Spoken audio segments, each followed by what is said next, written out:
Okay, this is big. Now, as you may know, it has been 40 long days since 84-year-old Nancy Guthrie went missing from her Arizona home. And while we still haven't learned who allegedly kidnapped Today Show host Savannah Guthrie's mother, we have learned something else. We have learned a pretty astounding revelation about another case that you're probably familiar with and may now relate to what we're talking about, because it turns out NewsNation viewers aren't the only ones who think that Brian Entin's reporting is top-notch, because apparently quadruple murderer Brian Kohberger is also a fan of our intrepid reporter. You see, Kohberger was apparently watching videos of Entin covering his case before he was ever arrested for the brutal murders of 4 college students, which I gotta say, more than a little frightening, right? But it does raise an interesting question.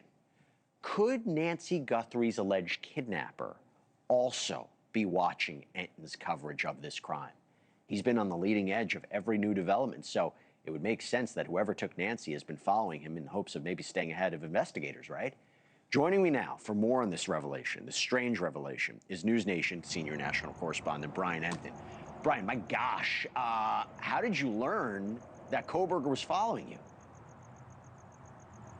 Yeah, I mean, look, it is kind of creepy to think about. I guess I wasn't that surprised, but the way I learned about it is because, remember, the digital forensic experts who went through his phone to get ready for trial with Celebrate, they actually told me, like, hey, just so you know, he was watching your videos, he was following your reporting, and they actually sent me a screen grab. You know, they used the software to pull the information off of his phone, and there was me.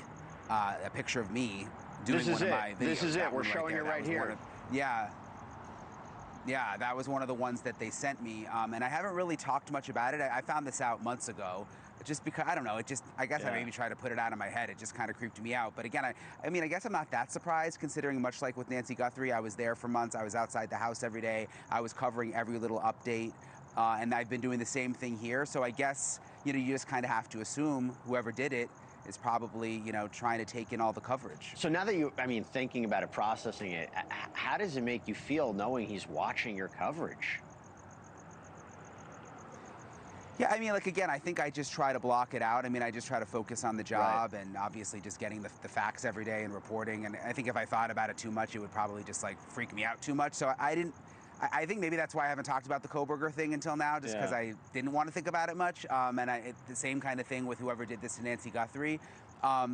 There is some new information I found out today, though, Jesse, that kind of relates with Nancy Guthrie. The sheriff did a new interview today and said, he was asked specifically, do you think that this suspect could strike again? And he responded, absolutely, which is not something that I was expecting him to say. We're outside his office right now here in Pima County. And he did follow up and say, we still believe that it was targeted, but we can't say that 100%. So that was also just kind of troubling to hear him say. I mean, he literally said absolutely when he was asked if the suspect could strike again. Okay, so 2 parts about that. One, it seems to be that he's just hedging his bets, right? He's saying not that he has new evidence to suggest this person's on a spree and is going to attack somebody else, but we just can't definitively say if it was targeted. But Brian, look, I have to ask you this: if we're talking about Kohberger following your reporting before he was caught, and maybe have to assume that's maybe why he was following you, for maybe to get ahead of investigators, do you think the person or persons who allegedly kidnapped Nancy may be following your reporting? There's no reporter I know that has been more on this than you. And now if you're hearing this from the sheriff that, this person could still be a danger, I'm throwing it to you on this. Yeah, I mean, I guess whoever did this probably following a lot of reporting, including mine. Again, I'm kind of the one who's been on it every single day. Now it's day 40, so I would imagine so. I mean, there are obviously certain things that we don't always report, things that we find out or we hear about. You kind of have to keep, in perspective here that this person is still on the run. There are parts of this investigation that have to remain secret for obvious reasons. But it's a strange sort of component of this whole thing to think about. I mean, you've been doing crime reporting for probably almost or as long as I have. I mean, I think it's just a reality that we have to deal with. I mean, these people are probably watching us, and it was, like I said, I wasn't totally surprised when I found out that Kohberger was, but to see the actual screen grabs of the videos was a little like, oh my gosh. Let me tell you something. If he went to trial, you could have been a piece of the evidence because it would have shown consciousness of guilt. Why is he looking so much into the reporting about this quadruple homicide, right? I mean, that would have been, maybe you might have been a part of that, a piece of that evidence, just to let you know. Speaking of the Guthrie case, just for a second, what is the latest on the ground there? Have you been able to look at a little bit more about the search warrants at all? What can you tell us?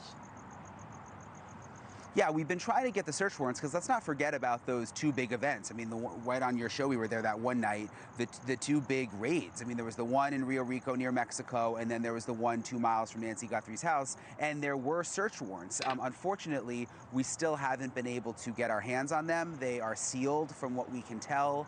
You know, this is all still active. They haven't officially said like anybody's been cleared at this point except for the Guthrie family, but we've been trying to get them because again, I think it would just be so interesting to find out what led them to those two people and those addresses, yet they still haven't made any arrests. You know, was it cell phone data? What have they been looking into behind the scenes? But we haven't been able to get them yet, Jesse. I heard there's been talk about this video of Nancy in her bedroom. What can you tell us more about that? Yeah, so this is very kind of another just sort of freaky thing. There's this Today Show video. It's from 2013, Jesse. It's another segment that Savannah did with her mom that no one had really seen until yesterday. It sort of surfaced again.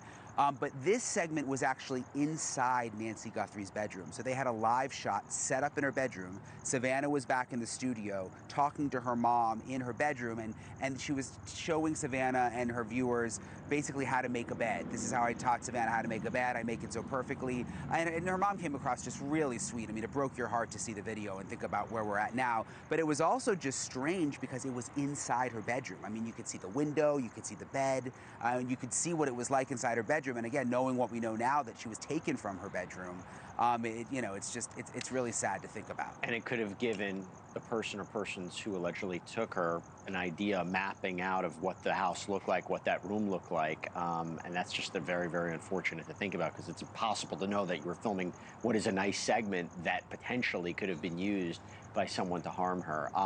Brian, listen, thank you so much for coming on. Thank you so much for sharing this. Great reporting. Stay safe out there, okay? Thanks, Jesse. Thank you for watching. Subscribe below and download our NewsNation app right now on your phone, and you will get fact-based, unbiased news for all Americans.